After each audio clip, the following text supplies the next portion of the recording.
Another week of wonder sprawls in front of us, and we have to make the best of it that we can. Well, I do my daily bibliomancy. Bibliomancy, picking a book at random, opening it at random, dipping in at random, and finding the first sentence that you see and reflecting on it.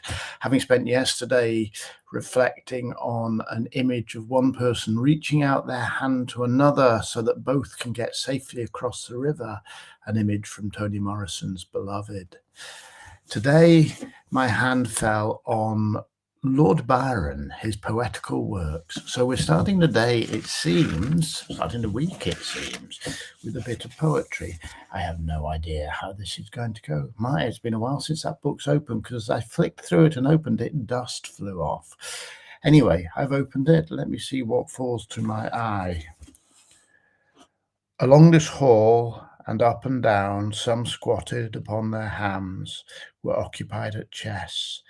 Others in monosyllable talk chatted, and some seemed much in love with their own dress, and divers smoked superb pipes decorated with amber mouths of greater price or less, and several strutted, others slept, and some prepared for supper with a glass of rum.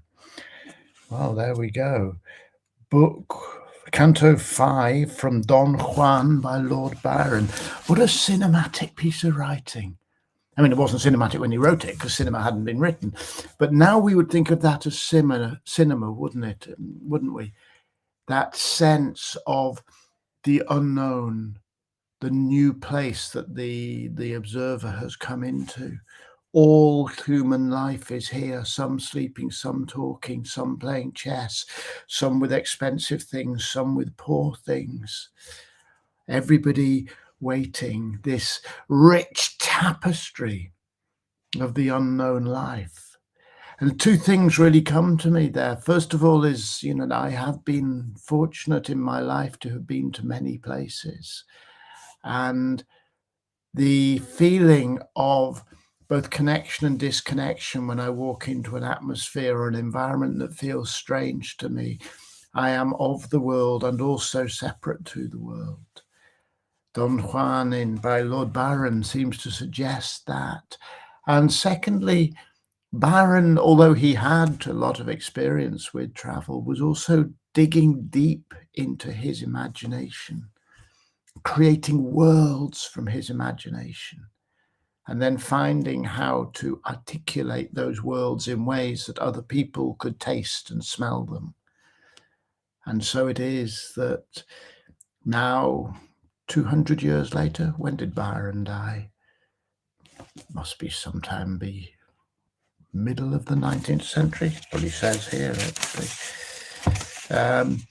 But at least a century.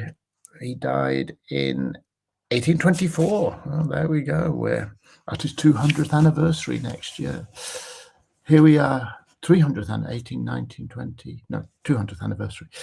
There we are, 200 years later, and still he can evoke the taste of the place that perhaps he experienced, but then reimagined.